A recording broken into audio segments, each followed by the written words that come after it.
सभी लोग हाथ जोड़ लीजिए।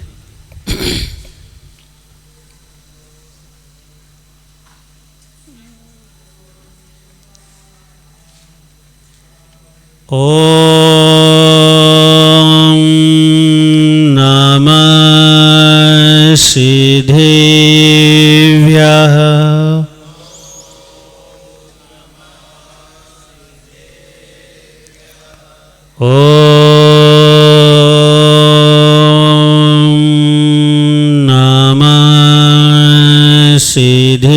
सिद्धेभ्यः।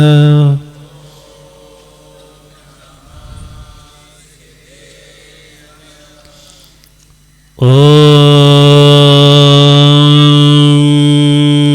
नमः सिद्धेभ्यः।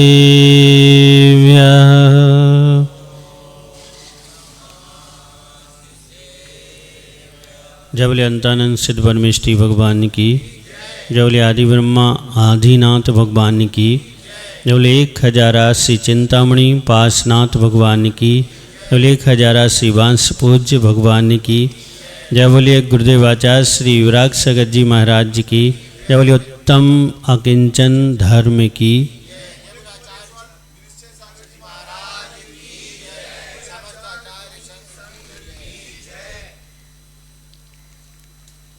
भव्य आत्माओं,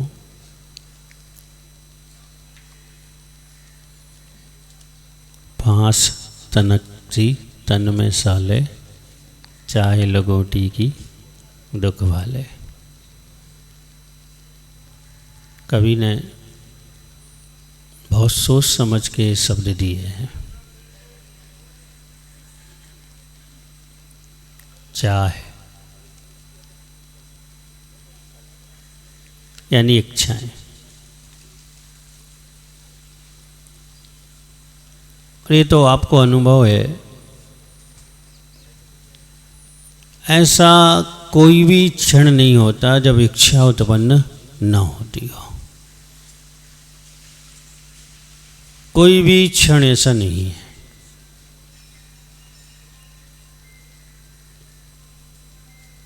आचार्य कहते हैं सबसे ज़्यादा इच्छाएं एक इंद्रिय जीव को उत्पन्न होती है, और बढ़ते क्रम से आती आती या घटते क्रम से आती आती मनुष्य तक बहुत इच्छाएं होती हैं।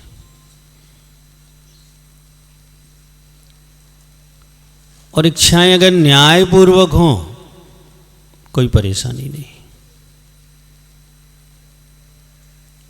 और अन्यायपूर्वक हो।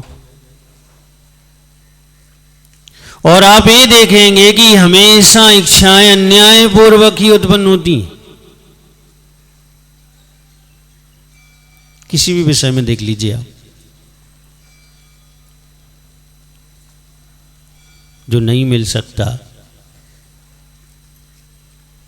जिस पर हमारा कोई अधिकार नहीं है,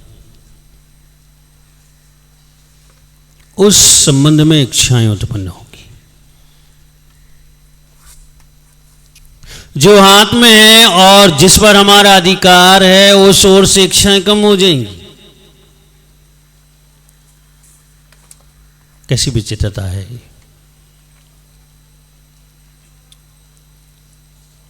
कि जो हमारे अधिकार में है, जिसे हम प्राप्त कर सकते हैं, जिसे हमने प्राप्त कर लिया है,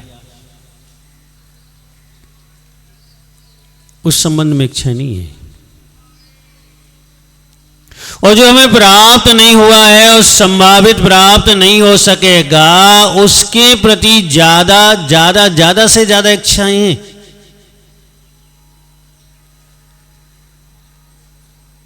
कल त्याग धर्म था, कह दिया छोड़ दो, आसक्ति छोड़ दो, छोड़ दी। अब वो ये कह रहे हैं कि अगर रंच मात्र भी छोड़ने के बाद चाह रह गई हो, ऐसा होता है कि छोड़ने के बाद भी चाह रह जाती है। वह ये कहना चाहते हैं कि अगर छोड़ा है और उसके प्रति चाह कोई तारतम्यता अगर कहीं किसी भी अपेक्षा से जुड़ी रह गई हो तो आज का उत्तम अकिंचन धर्म है।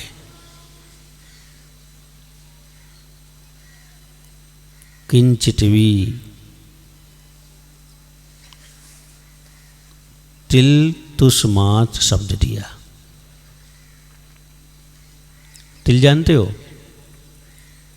गजक तो खाते ही होगे ना, वो तिली तुस उसका, उसके अग्रभाग पर एक छोटा सा सुई की नोक बराबर, उससे भी छोटा हो सकता है, एक तुस होता है। मतलब अगर भजन करेंगे तो उसका भजन भी नहीं आना, और अगर स्वतंत्र रूप से उसको हाथ में लेंगे तो थोड़ी बहुत जिसकी नज़र कमज़ोर है उसको दिखाई भी नहीं देना।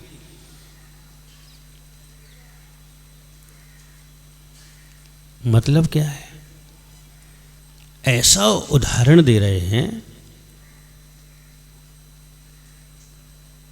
कि जो जिसका नाम भजन है और ना तो ठीक से दिखाई देगा ना समझ पाएंगे। और ये कह रहे हैं कि इतना भी अगर मन में कोई चाह कोई इच्छा रह गई हो तो उसे छोड़ने का भी आज अवसर है। बहुत गंभीर विषय है। अकिंचन होना बहुत गंभीर विषय है। क्यों ना कहीं तो वो खटाई की तरह है ना हमारा मन। अगर बर्तन में एक बार चली गई तो 10 बार साफ करने के बाद भी दूध को फटा देगी वो। वैसे हमारा मन है, अनादि से इच्छाएं कर रहे हैं। आज की थोड़ी है कि आज से ही पैदा हो गई, कल से पैदा हो गई, इस जन्म से पैदा हो गई, नहीं। चाहे एक इंद्री पर्याय में रहे हो, चाहे 2 इंद्री से 5 इंद्री तक की किसी भी पर्याय में रहे हो, और इच्छाओं के अलावा हमने किया क्या है? विचार करके देखो। अभी भी सुबह से शाम तक क्या कर रहे हो? यही हमेशा किया है। चाह, और वो कह रहा है तिल तुस मात्र भी चाह नहीं होना चाहिए।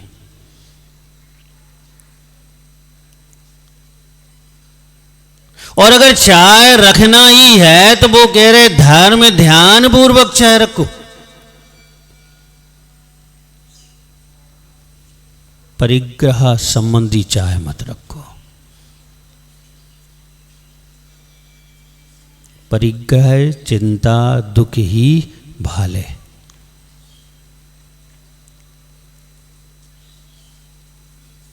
अगर चिड़िया के कोई तिनका चाहिए, आपने देखा होगा जब वो घोंसला बनाती हैं तो तिनका इकट्ठा करती हैं। जब वो तिनका देने निकलती है उसकी दृष्टि देखना, चारों ओर घूमती है, कहाँ से मुझे तिनका मिल जाए। ये परिग्रह की चिंता है। और आप अपने आप को भी देख सकते हैं, समझ सकते हैं कि जब भी किसी वस्तु से आसक्ति होती है, ग्रहण करने की इच्छा होती है, तो कैसी कैसी इच्छाएं बाहर आती हैं और कैसे कैसे दुख उसके संबंध में उठाने पड़ते हैं।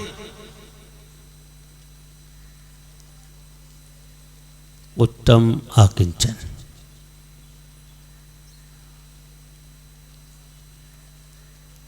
एक आगम की कथा से समझते हैं इसे। सच्ची घटना है। घटना तो चतुर्थ काल की है, हम पंचम काल में बैठकर सुनते हैं। एक चोर का क्या काम है? चोरी करना। उसे ये मतलब नहीं है ये धन गरीब का है कि ये धन अमीर का है। उसे मतलब किस चीज से रहता है? चोरी से। उसे ये भी मतलब नहीं है कि ये धन जिसका है वो है कौन, धर्मात्मा है कि अधर्मात्मा है, संयमी है कि त्यागी है कि मुनि है, उसे कोई मतलब नहीं। अगर चोर के संबंध में रिसर्च करेंगे आप तो बड़ा विचित्र मन होता है चोर का। हिंसा भी उस मन में होती है, असत्य भी उस मन में होता है, अब्रह्म भी उस मन में होता है, परिग्रह भी उस मन में होता है, और चोर तो है ही। यानी दुनिया की जितनी बुराइयां हैं वो चोरी करने वाला या चोरी के मन बनाने वाले व्यक्ति के अंदर होती हैं। अपना बचपन याद करो, अपन कहाँ चूकते थे चोरी से, वो कितने सावधानी से चोरी कर लेते, कितनी हाथ की सफाई से, किसी ने सिखाई भी नहीं थी। आज के समय और उस समय में बहुत अंतर था।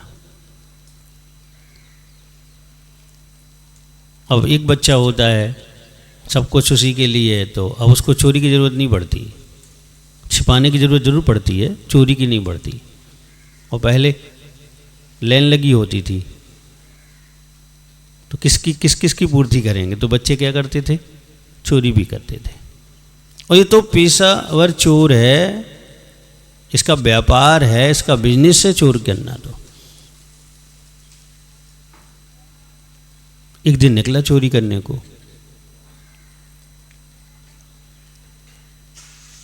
कोई नहीं मिला।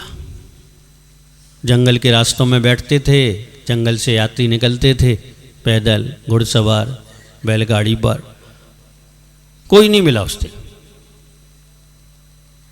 ये तो अनुभव आपको जिस दिन बिजनेस न चले कैसा मन होता है बाद में शाम को,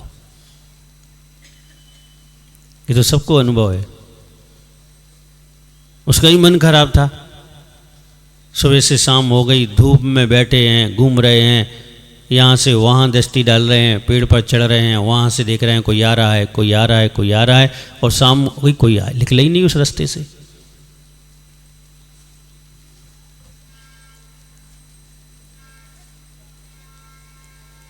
अब जब वो घर की ओर जाने लगा तो एक दिगंबर साधु मिल गए उसे।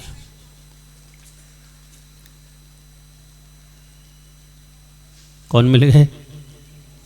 जिनके पास माल ही माल है, वो मिल गए। और उसने उन्हें रोका और कहा कि मैं चोर हूं, जो कुछ भी तुम्हारे पास है वो मुझे दे दो। मांग के देखना कभी आप।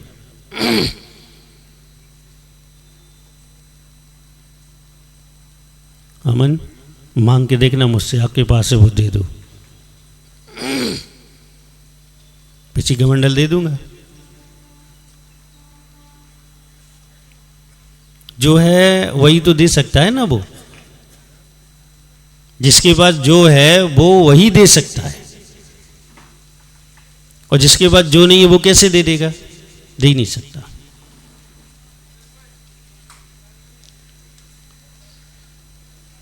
मुनिराज ने उसे ध्यान से देखा, उत्कृष्ट ज्ञान था, निमित्त ज्ञान था। आचार्य विमल सागर जी का नाम सुना? निमित्त ज्ञानी थे वो। और निमित्त ज्ञान से चेहरे के हाव भाव, चेहरे के चिन्हों से, नाक कान की स्थिति से समझा जा सकता है कि तुम्हारा भविष्य कैसा है।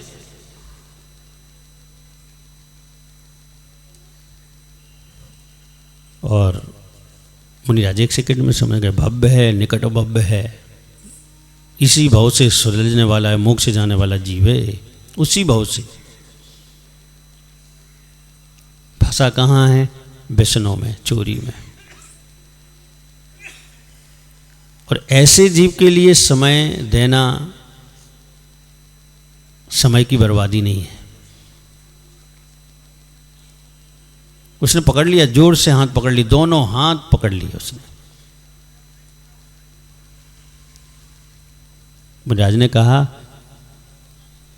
हाँ मेरे पास है तो बहुत कुछ, और अगर मेरे पास जो है मैं तुम्हें दे दूं तुम माला माल हो जाओगे, फिर उसके बाद तुम्हें किसी चीज की जरूरत नहीं पड़ेगी, अकिंचन हो जाओगे तुम, किंचित भी चाह नहीं रहेगी। तो उसने कहा निकालो। उनका 3 रत्न हैं हमारे पास, बेशकीमती रत्न हैं। उसकी और जिज्ञासा बढ़ गई, उसकी और इच्छा हो गई, उसने और दबाव डालना चालू कर दिया कि निकालो, शीघ्र दो, मुझे जाना है, शाम हो रही है, दो। परिग्रह, जब परिग्रह की भावना मन में उत्पन्न होती है तो बेचैनी भी होती है साथ में। आप बिल्कुल अपने आप को मिलाते जाना इस चोर से। आपको लग रहा है कि दुकान खोलना है तो अब दुकान के समय में बेचैनी चालू हो जाएगी। अगर पत्नी पानी देने में लेट हो गई तो क्या होगा? क्रोध आएगा, क्योंकि अंदर बेचैनी है। भोजन बनने में, भोजन परसने में लेट हो गई तो क्या होगा? बेचैनी होगी, क्योंकि दिमाग में आ गया है कि परिग्रह के स्थान पर जाना है। परिग्रह संग्रह की भावना आ गई है, बेचैनी हो जाती, मन चंचल उड़ता है, भावों में क्रोध आदि समाहित हो जाते हैं, बुद्धि नष्ट हो जाती है। 1 सेकंड का समय भी इतना भारी लगता है, इतना भारी लगता है, वो 1 घंटे बराबर लगता है। अगर 1 सेकंड लेट हुई है पत्नी भोजन देने में, पानी देने में, तो क्या कह रहे 1 घंटे से इंतजार कर रहे हैं, और हुआ कितना है? 1 सेकंड। ये परिग्रह की चाह में होता है, और जिसे भी ये चाह होगी उसे बेचैनी होगी।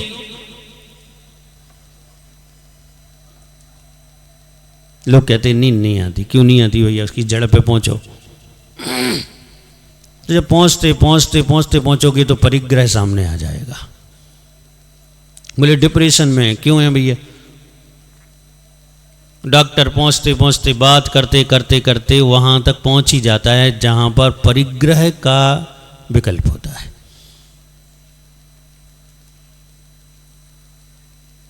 यानी आप ये देखो, जितने भी शारीरिक मानसिक दुख हैं वे सब परिग्रह से शुरू होते हैं। अगर परिग्रह है तो ये दुख है आपके पास है, और परिग्रह नहीं है तो ये दुख नहीं है। आपके दिगंबर साधु हैं, क्या पूरी समाज मिलकर उन्हें एक फ्लैट नहीं लेके दे सकती, एक घर नहीं लेके दे सकती? दे सकती है कि आप यहां रहो आराम से।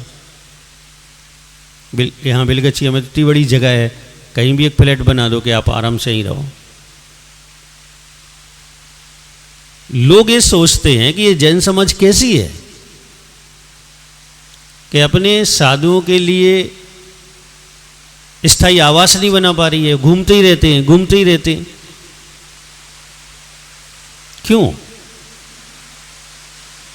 ये समाज के लोग ये चाहते हैं कि हमारे दिगंबर साधुओं को दुख ना घेरे, और दुख ना घेरने का मतलब है कि वो चाहते हैं कि ना इनके पास परिग्रह हो, और परिग्रह दुख का कारण है तो वो नहीं होना चाहिए। यही कारण है।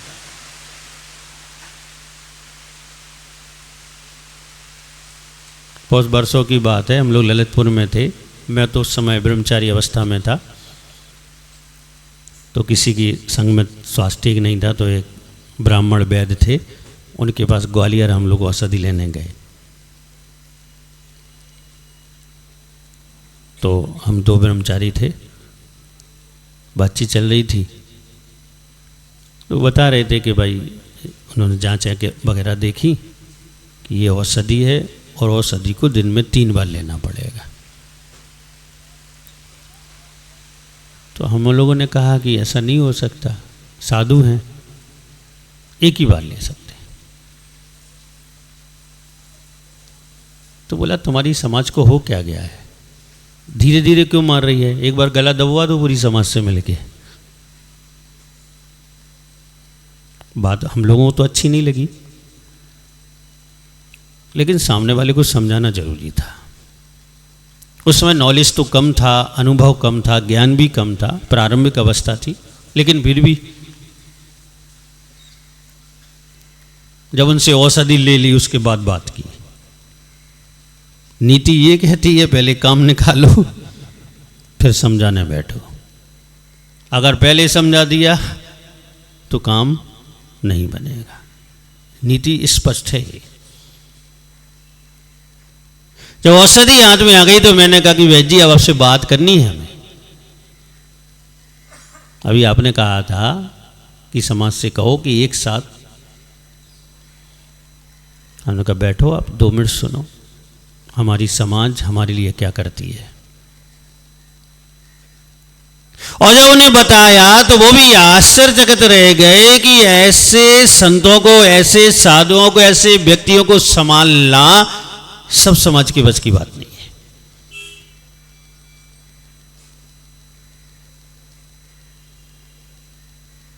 क्योंकि ग्रस्त का संरक्षण आसान है, लेकिन साधु का संरक्षण आसान नहीं है।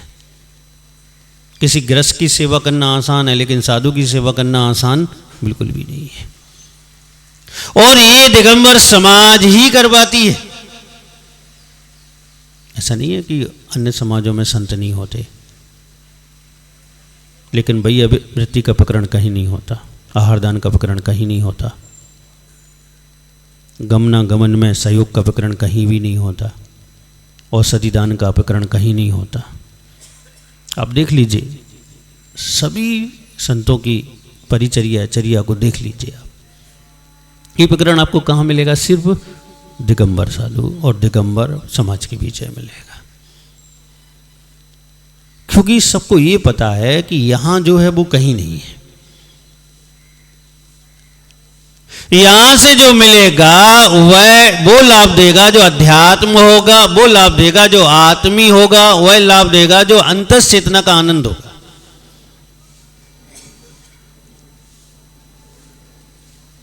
उसकी उत्सुकता बढ़ गई कि नहीं अब तो 3 रत्न, और रत्न की कीमत तो बहुत होती है। मुनिराज ने कहा कि भाई रुको, मैं दूंगा तुम्हें, मेरी बात सुन लो। चोरी क्यों करते हो, पहला प्रश्न किया उन्होंने उससे। आपसे भी ये प्रश्न है कि परिग्रह इकट्ठा क्यों करते हो। बिल्कुल चोर से जो प्रश्न हो रहे हैं वो आपसे भी हैं, समझ के चलना हो, क्योंकि हम अकिंचन को समझ रहे हैं। चोर से कहा कि चोरी क्यों करते हो, और आपसे पूछा जा रहा है कि परिग्रह इकट्ठा क्यों करते हो। जवाब एक ही होगा दोनों चीजों का, अलग अलग नहीं हो सकता। चोर बोला परिवार की उदर पूर्ति के लिए, बच्चों की, बीवी की, माता पिता की व्यवस्था के लिए हम चोरी करते हैं। व्यापारी क्या बोलेगा? परिवार चलाने के लिए, भोगो भोग की सामग्री को इकट्ठा करने के लिए, मकान दुकान बनाने के लिए, यही तो बोलेगा।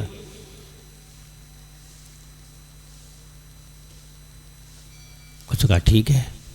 दूसरा सवाल किया, चोरी तुम कर रहे हो, इस चोरी में हिंसा भी है, झूठ भी है, इसका पाप किसे लगेगा? ये प्रश्न आपसे भी है, ध्यान रखना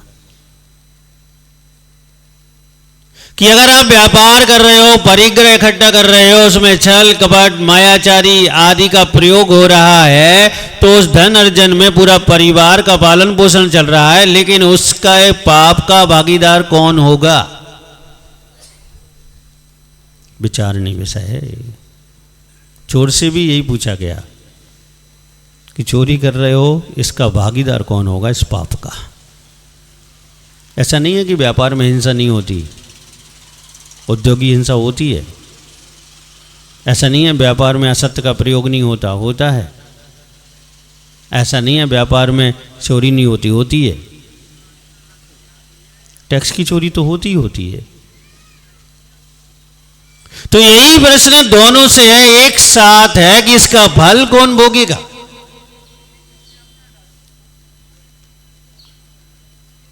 चोर तो कह रहा है, उसे स्पष्ट कर दिया कि नहीं, मेरा पूरा परिवार भोगेगा, क्योंकि मैं ले जाता हूँ, पूरा परिवार पेट भरता है, पूरा परिवार अपनी आवश्यकताएं पूरी करता है, पूरा परिवार चलता है, तो सब खाते पीते हैं इस माल से चोरी के, तो सब भागीदार होंगे। आपकी सोच क्या है? और विचार करके देखो। अगर थोड़े से भी समझदार हो तो चोर से अलग हो सकती है सोच, और अगर थोड़े भी समझदार नहीं हो तो यही सोच है कि परिवार के लिए कर रहे हैं तो परिवार भी भागीदार है, और यह असत्य है, ये मिथ्यात है, ये धर्म से बाहर की बात है।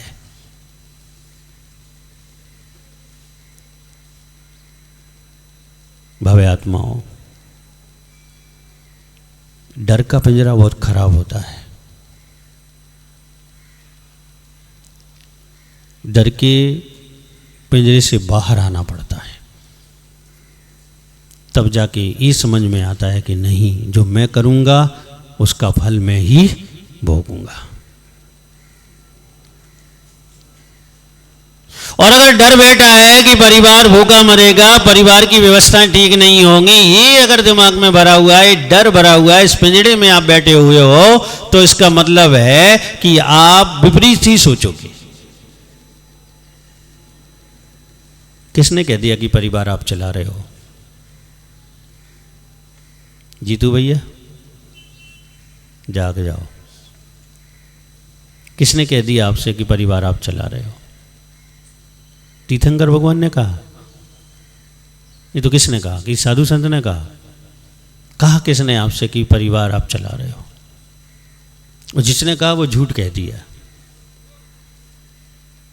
अगर आपकी सोच ने कहा है, आपकी मेहनत और आपके परिश्रम ने कहा है, अगर आपकी बेईमानी ने कहा है, अगर आपके असत्य ने कहा है, तो बिल्कुल सफेद झूठ कहा है कि परिवार आप चला रहे हो। आप चलाने लग जाओगे तो सबका पुण्य क्या करेगा? सबका भाग्य क्या करेगा? क्या आप कर्ता बन जाओगे सबके? नहीं बन सकते आप। और ये भ्रांति अगर बैठी हो कि मैं चला रहा हूं, मैं चला रहा हूं, तो इस भ्रांति को निकाल देना। हां, हो सकता है कि चलाने में हम निमित्त हों। हमारा रोल इतना ही है कि हम सहयोगी हैं। हमारा रोल इतना नहीं है कि हम कर्ता हैं। यानी हम निमित्त तो हैं लेकिन कर्ता नहीं हो सकते। और अगर हम किसी के कर्ता हो जाएंगे तो मतलब ये है कि आप ही सारे दुख सुख भोगेंगे। ऐसा होता नहीं है। आचार्य कुनकुन स्वामी लिखते हैं, इक्को करेदि कम्मम हिंडदि धीर संसारे जायदि मर्यदि इक्को तस फलम भुंजदे इक्को। बिल्कुल स्पष्ट कर रहे हैं, पूरा का पूरा स्पष्ट कर रहे हैं। अभी हम सीए साहब से कह रहे थे कर्म सिद्धांत पढ़ना चाहिए। यही कर्म सिद्धांत है। इक्को करेदि कम्मम। आप कुछ भी करेंगे अकेले ही कर रहे हैं। आपको लग रहा है कि मेरा बेटा मेरे साथ में है, आपको लग रहा है कि मेरी पत्नी मेरे साथ में है, आपको लग रहा है कि मेरे नौकर चाकर मेरे साथ में हैं, लेकिन कोई साथ में नहीं है।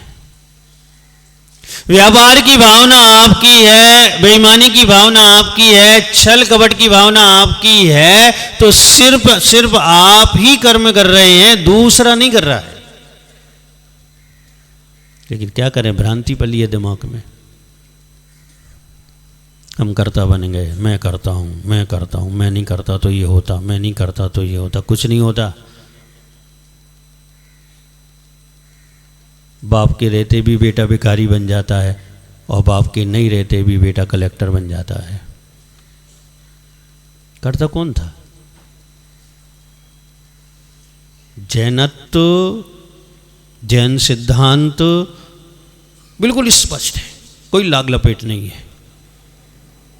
हम सहयोग कर सकते हैं, मात्र निमित्त बन सकते हैं, लेकिन उपादान शक्ति सामने वाले की है, सामने वाले पदार्थ की है, सामने वाली आत्मा की है, हमारी नहीं है वो। इक्को करेदि कम्मम, जो कर रहे हो तुम अकेले कर रहे हो, और फल तस फलम बुंजदे इक्को, अकेले ही भोगोगे। नहीं, पत्नी भोग लेगी साथ में। पत्नी को साड़ी चाहिए थी इसलिए बेईमानी की, परिवार को भोजन चाहिए था इसलिए छल कपट किया, तो परिवार नहीं भोगने वाला। आपने किया है, आप भोगोगे। परिवार करेगा, परिवार भोगेगा। ये रूल्स है, सिद्धांत है, और स्पष्ट ही है सिद्धांत। ऐसा नहीं है कि अस्पष्ट हो, घटित होता है। आप भोजन करते हो तो किसका पेट भरता है? पूरे परिवार का। बताओ, तुम कर लिया करो सुबह से भोजन, सबसे कहो कि उपवास करो आराम से, नहीं हो सकता। आप करोगे आपका पेट भरेगा, आप करोगे उसका फल आप भोगोगे, दूसरा नहीं भोग सकता। गांठ बांध लेना ये, फिर करते वक्त सोचना कैसे करना है और क्या करना है। हिंददी धीर संसारे, और फल संसार यानी दुख रूप आता है, चतुर्गति भ्रमण रूप आता है, 84 लाख योनि रूप आता है, जिसमें दुख ही दुख है, पीड़ा ही पीड़ा है, वो मिलती है। जायदि मर्यदि इक्को। बताओ भैया, कितनों के लेके आए थे संग, पैदा हुए थे जब? अकेले। भाई को भी नहीं लाए, बताओ, बहन को भी नहीं लाए। कौन माता पिता हैं कि अपने साथ बच्चों को लेकर जन्मे हो? कोई नहीं है। जायदि मर्यदि इक्को, मरेगा तो किसको लेके साथ में? पूछ लो कौन कौन चलेगा। डॉक्टर ने कह दिया 2 घंटे, अब पूछो भाई कौन कौन चल रहा है, कौन कौन तैयार है? कितने हाथ उठाएंगे बताओ परिवार के सदस्यों में से? प्रवचन करने लग जाएंगे आपको कि भाई देखो अकेले ही मरोगे। प्रवचन शुरू, पहले प्रवचन नहीं होते, अब प्रवचन होने शुरू हो जाएंगे। ये सिद्धांत है, सिद्धांत स्थायी है, शाश्वत है, बदल नहीं सकता कि हम अकेले जन्मे हैं, अकेले मरेंगे, अकेले ही संसार में घूमेंगे, अकेले ही कर्म करेंगे, उसका फल अकेले ही भोगेंगे। उस चोर को समझाया जा रहा है इसका फल कौन भोगेगा। आपकी तरह वो भी बोल रहा है कि परिवार भोगेगा। तो मुझे जाने का पूछ के आओ। बोले बहुत होशियार हो आप, मैं पूछने जाऊंगा और आप 9 2 11 हो जाओगे यहां से। अब चोर है, उसे क्या पता ये सत्य बोलते कि असत्य बोलते। अगर नहीं जाऊंगा मैं यहीं रहूंगा। कहा नहीं, तुम मुझे बना रहे हो, मुझसे झूठ बोल रहे हो। मैं घर गया और तुम भागे। तो उन्होंने कहा एक काम करो, कोई उपाय कर दो कि मैं रुका रहूं। तो उसने कहा ठीक है, मैं वृक्ष से बांध देता हूं तुम्हें। और उसने अपनी रस्सी खोली और उन्हें बांधना चालू किया।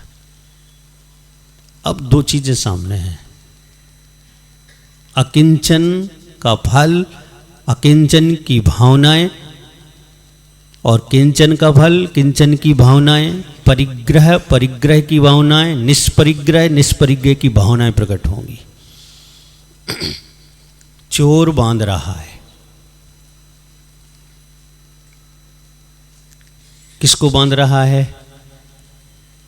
बिल्कुल नहीं, अपने आप को बांध रहा है। उसे भ्रांति है कि मैं मुनिराज को बांध रहा हूं, और वास्तविकता है कि वह कर्म से अपने आप को बांध रहा है।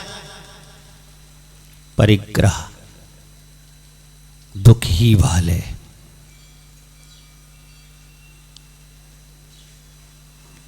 दुख ही देगा। चाय लंगोटी की दुख ही देगी। वो जैसे जैसे बांध रहा, राउंड ले रहा है वृक्ष से बांधने की, वैसे वैसे कर्म से अपार अपार सीमा पार कर्मों से बनता जा रहा है, बनता जा रहा है, बनता जा रहा है। उधर मुनिराज, आप कह रहे थे मुनिराज बन रहे हैं भाई, इक्को करे दी कम्मम, चिंतन में गहराई में जा रहे हैं कि मैंने किया था, ये फल मुझे मिल रहा है। वो छूटते जा रहे हैं, छूटते जा रहे हैं, छूटते जा रहे हैं, कर्मों से छूटते जा रहे हैं, कर्म की निर्जरा बढ़ती जा रही है, बढ़ती जा रही है, बढ़ती जा रही है।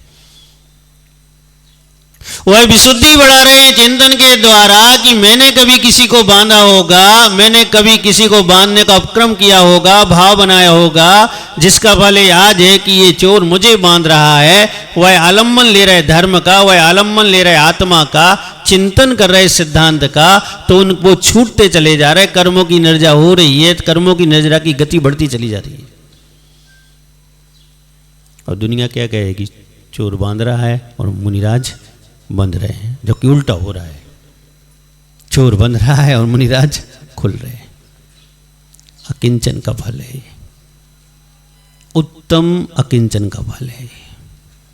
एक के अंदर चाह है, एक के अंदर परिग्रह है, एक के अंदर मूर्छा है, वो दूसरे को बांधते हुए स्वयं बन रहा है।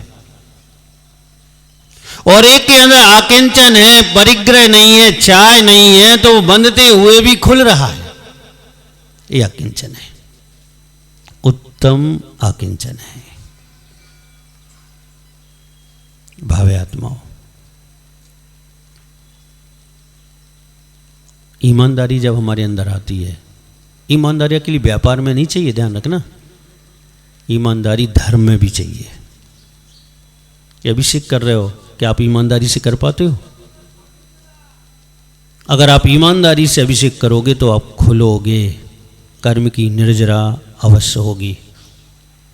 अगर आप ईमानदारी से भोजन कर पा रहे हैं, ईमानदारी से भूषण कर पा रहे हैं, तो आप खुलेंगे।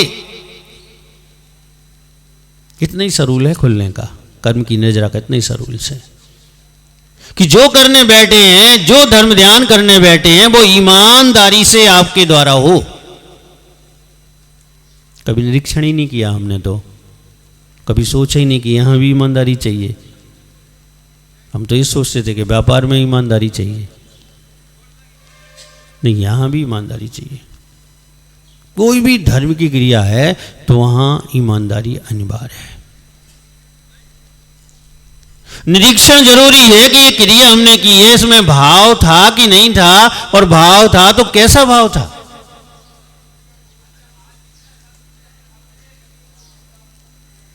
दाल खाते हो, दाल खरीदने जाते हो, अब तो पैकिंग का काम आन हो गया सर। पहले के लोग जाते थे, कुछ खुली भी लाते हो, तो कैसे देखते हो, उठा के हाथ पे लोगे दाल को, और देखते कैसे हो, कितने गौर से देखते हो। 100 रुपया, 200 रुपया, 300 रुपया किलो, कितने रुपया किलो हो गई दाल, हमें पता नहीं भैया, बताइए भी नहीं।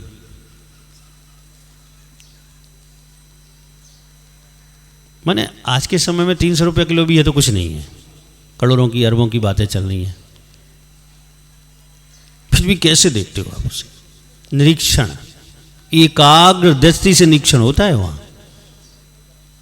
कोई भी वस्त्र खरीदना है, कोई सोना चांदी खरीदना, एकाग्र दृष्टि से मन बिल्कुल एकाग्र रहेगा, उस कांटे पर लगा रहेगा, और सोना खरीद रहे हो तो वो सुनार ज्वेलर्स सोने को जब तोल रहा है तो कहाँ दृष्टि रहेगी आपकी? कांटे की सुई पर या कांटे के नंबर पर वजन आता है अगर इलेक्ट्रॉनिक है तो, बिल्कुल एकाग्र, चूक नहीं सकते आप। और ऐसी एकाग्रता, जैसी ईमानदारी वहां पर है, ऐसी ईमानदारी यहां भी चाहिए कि आपका मन अभिषेक में ही हो, आपकी एकाग्रता अभिषेक में हो, आपकी पूजन अभिषेक में ही एकाग्रता रहे, ये ईमानदारी चाहिए। भव्य आत्माओं, अकिंचन जब होता है तो यहां ईमानदारी आ जाती है, यहां की ईमानदारी बढ़ जाती है। उस चोर ने मुनिराज को बांध दिया, उल्टा सिस्टम चल गया, मुनिराज खुल रहे थे, वो बंद रहा था, वो सोच रहा था मुनिराज को बांध रहा है, और मुनिराज को पता था कि ये बेचारा बंध रहा है। क्योंकि शरीर के बांधने को बांधना नहीं कहते, उसे तो कोई भी आकर राह चलता खोल के चला जाएगा। आत्मा के बंधने को बांधना कहते, क्योंकि उसे राह में चलता हुआ व्यक्ति नहीं खोल सकता। साक्षात तीर्थंकर भी आपके सामने हो तो वो आपको नहीं खोल सकते। उसके लिए आपको ही पुरुषार्थ करना पड़ेगा, आपको ही प्रयास करना पड़ेगा, आपको ही अकिंचन होना पड़ेगा, आपको ही तपस्या साधना करनी पड़ेगी, तब जाके आप निर्जरा कर सकते हो। दूसरा नहीं खोल सकता। चोर गया घर, मां मिल गई, पूछ लिया कि मैं चोरी करता हूँ, हिंसा करता हूँ, इससे पाप इकट्ठा होता है, इसका फल हमारे साथ आप भोगोगे।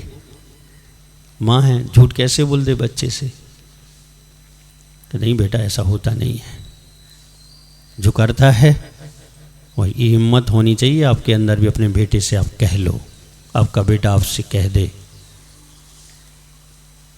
कि पिताजी अब उम्र हो गई, अब छोड़ दो, क्योंकि जो करोगे तुम ही भोगोगे।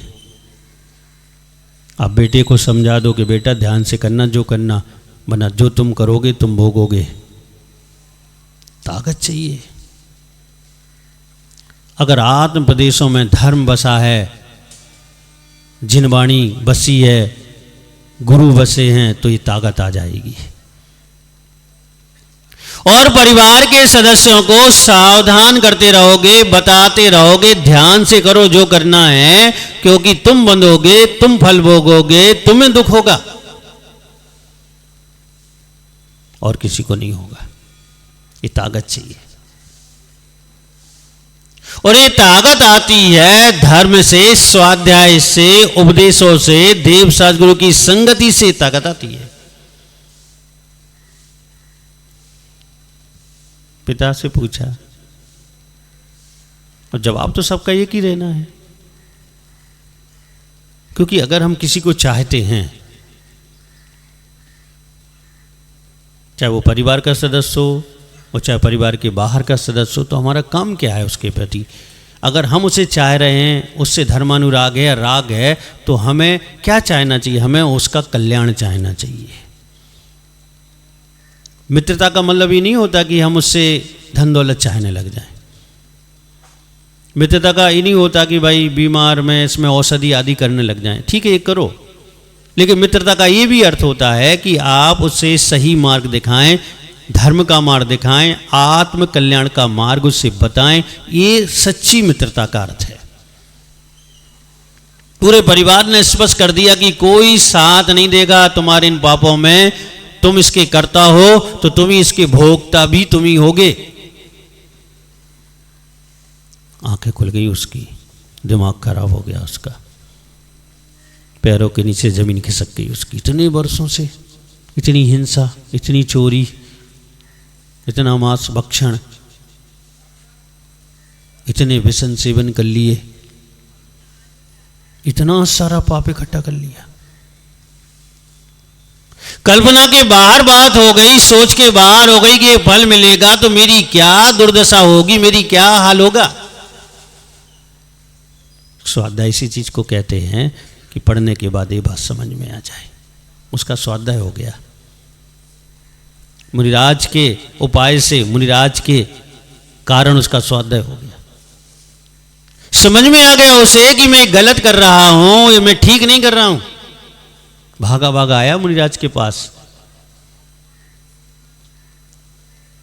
और सबसे पहले काम किया मुनिराज को खोलना। अब वो समझ रहा है कि मुनिराज को खोल रहे हैं, और खुल कौन रहा है?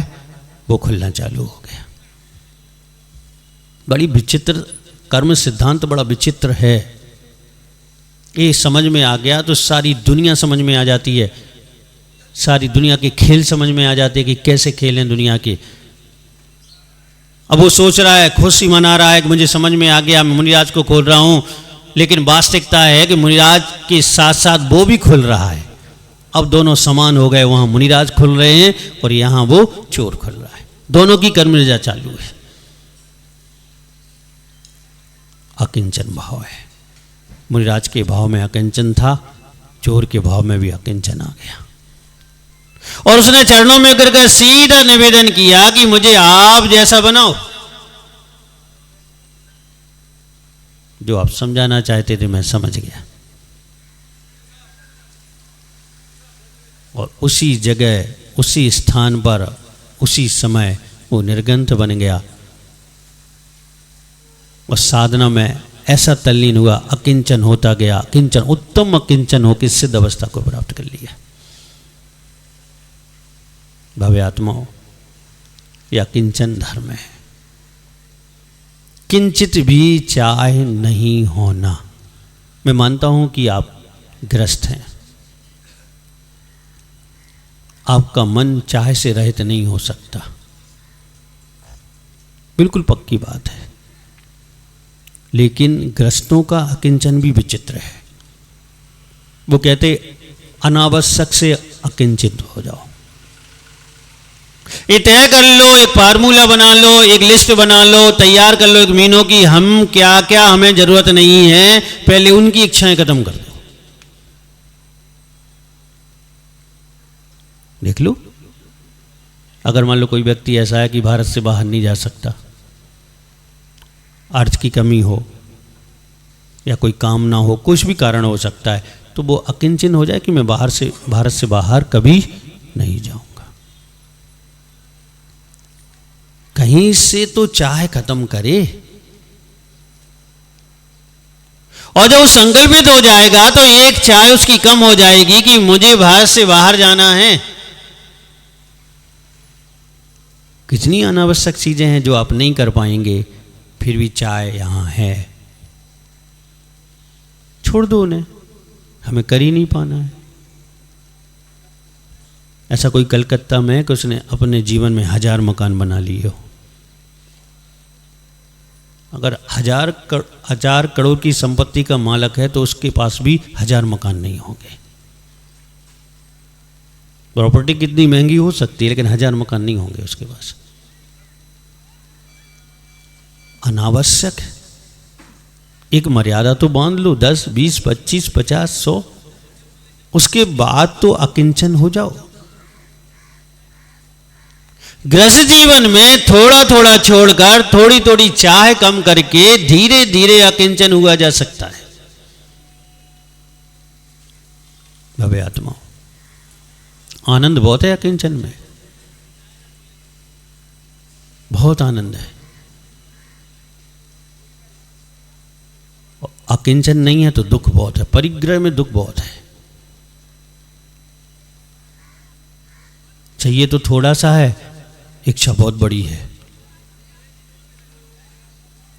आवश्यकता थोड़ी सी है, पूर्ति थोड़े से में हो जाएगी, लेकिन इच्छा असीम है। लग ही रहा है कि जितना आ जाए कम है, जितना आ जाए कम है, और एक सीमा मान ले, एक मर्यादा मान ले, एक सर्किल खींच ले कि इसके बाहर मेरी कोई चाह नहीं, मेरी कोई इच्छा नहीं, मेरा कोई परिग्रह नहीं, तो उतना अकिंचन तो आप हो ही जाएंगे। ऐसा नहीं है कि गृहस्थ अकिंचन नहीं हो सकता, वो कुछ रखकर भी अकिंचन हो सकता है। जितनी जरूरत है, जितनी आवश्यक है परिवार को चलाने के लिए, घर को चलाने के लिए, खुद को चलने के लिए, धर्म ध्यान करने के लिए, उतना रख लो। और भी हिम्मत देख लो अपनी, कितना और कमा सकते हो उतना भी मान लो। और लेकिन जहां आपको लगे मेरी हिम्मत यहां टूट जाएगी, इसके बाद मेरा कुछ नहीं है, तो वो तो छोड़ दो, उसकी चाहे तो छोड़ दो। यही कारण है भोगो भोग परिमाण व्रत है ग्रस्तों को दिया गया है कि भाई एक सीमा, एक लक्ष्मण रेखा खींच लो, इसके बाहर नहीं जाएंगे। इतना ही परिग्रह, इतनी ही वस्तु, इतने ही पदार्थ है, इसके अलावा मेरी कोई चाह नहीं, मुझे कुछ नहीं चाहिए। इसके बाहर मैं 1 इंच भी, 1 कण भी मैं धारण नहीं करूंगा। भव्य आत्माओं, बिल्कुल साफ कर दिया। आपने कभी चांदी साफ कर होते हुए देखी? चांदी, यहां कोई है चांदी का काम करने वाला? कैसे करते चांदी को साफ? पहले पानी से, फिर तेजाब के पानी से, फिर चूने से। जब तक उसकी चमक बाहर ना आ जाए तब तक साफ करते रहते हैं। ऐसे ही तो है, आपको आत्मा को अकिंचन करना है तो धीरे धीरे सही, ये छोड़कर सही, इतना छोड़ के सही, इतना छोड़ के सही, इतना छोड़ के सही, इतना छोड़ के सही। और मरते मरते जब पलंग पर आ जाओ, खाट पर आ जाओ, उस समय अगर सब कुछ भी छोड़ने में सफल हो गए तो अकिंचन भाव से जाओगे तो देव गति प्राप्त होगी, और वहां से आओगे तो मनुष्य गति प्राप्त होगी, और सीधे दिगंबर बनने का भाव बनेगा।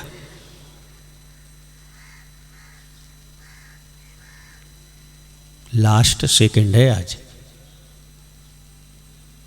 ऊपर से नहीं, नीचे से सेकंड है। कल के बाद रात, वही घोड़ा वही मैदान। कितना अच्छा होता कि अगर आप 12 महीने ऐसे ही अभिषेक पूजन करने आते तो कितना अच्छा होता। ऐसी सामूहिक जिनेन्द्र भगवान की भक्ति करते, शाम भी आते, सुबह भी आते, कितना बढ़िया होता। आपका जीवन बिना स्वर्ग के स्वर्ग बन गया होता। समझ तो ऐसी हो गई होती जैसे सिद्धों की, ऐसी समझ आपकी हो गई होती अभी तक। लेकिन क्या करें, आदतें खराब पड़ गई हैं ना। गृहस्थिक जीवन के कार्यों की आदतें पड़ गई हैं, धार्मिक जीवन के कार्यों की आदतें नहीं है। कोई बात नहीं, अब जो भी प्राप्त कर लिया है उसे संभाल के रखना। क्या करना? जो प्राप्त कर लिया है वो संभाल के रखना, क्योंकि अकिंचन उत्साह बढ़ाता है। परिग्रह का त्याग आत्मबल पैदा करता है, आत्मनिर्भरता बनती है, आत्म उत्साह बढ़ जाता है, शक्ति जागृत होती है और अलग दुनिया हो जाती है। लोग कहते हैं ये चाहिए, वो कहता मुझे नहीं चाहिए। लोग कहते हैं ये चाहिए, वो कहता मुझे नहीं चाहिए। जितना है उतने में संतुष्टि होती है, उतनी ही अपनी दुनिया बना लेता है। अध्यात्म में कहता कि जितनी सीमित संसार होता जाए, जितनी सीमित संसार की दुनिया आपकी होती जाए, उतना ज़्यादा विकास आपका होगा, उतना ज़्यादा आपका आत्मोत्थान होगा, उतनी ज़्यादा ऊंचाइयों को आप प्राप्त करेंगे। तो भव्य आत्माओं, कौन सा धर्म है याद? और सोचना बंधना है कि खुलना है। दूसरों के बांधने के चक्कर में तुम बनते चले जा रहे हो, दूसरे का पालन पोषण करने के चक्कर में तुम्हारा पालन पोषण रुक रहा है। दूसरे का पोषण कर रहे हो और तुम्हारी आत्मा का शोषण हो रहा है। कुछ ऐसा करो कि दूसरे का भी पालन हो जाए और आपकी आत्मा का शोषण ना हो। और वो तभी संभव है जब आप धर्म को समझ लें, धर्म आपके अंदर उतर जाए, तभी ये संभव है। तो ध्यान रखना, कल तो वैसे ही लोग धूमधाम से पूजा पाठ करेंगे, अनंत चतुर्दशी है। कल अपन प्रतिक्रमण भी करेंगे। कितने बजे से करेंगे? हाँ याद है, हम तो आप भूल गए होंगे। कलकत्ता के लोग बहुत अच्छे हैं, इतने अच्छे लोग मिले ही नहीं कहीं मुझे। अब अच्छे कई प्रकार के होते हैं, ध्यान रखना। अब मुझे नहीं पता आप कौन से हो, वो आप करना निर्णय। तो कल 5:30 बजे वार्षिक प्रतिक्रमण महोत्सव। साल भर जो किया है उसके प्रति खेद, उस कृत्य की आलोचना, स्वयं की निंदा, क्योंकि स्वयं के द्वारा किया गया है, प्रतिक्रमण के रूप में हम करेंगे। हाथ जोड़ लीजिए।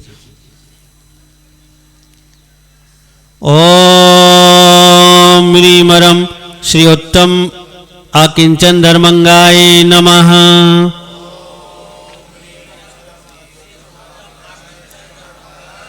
ओम ह्रीमरम श्री उत्तम आकिंचन धर्मंगाय नमः। ओम नीमरम श्री उत्तम आकिंचन धर्मंगाय नमः। जय बोलिए उत्तम आकिंचन धर्म की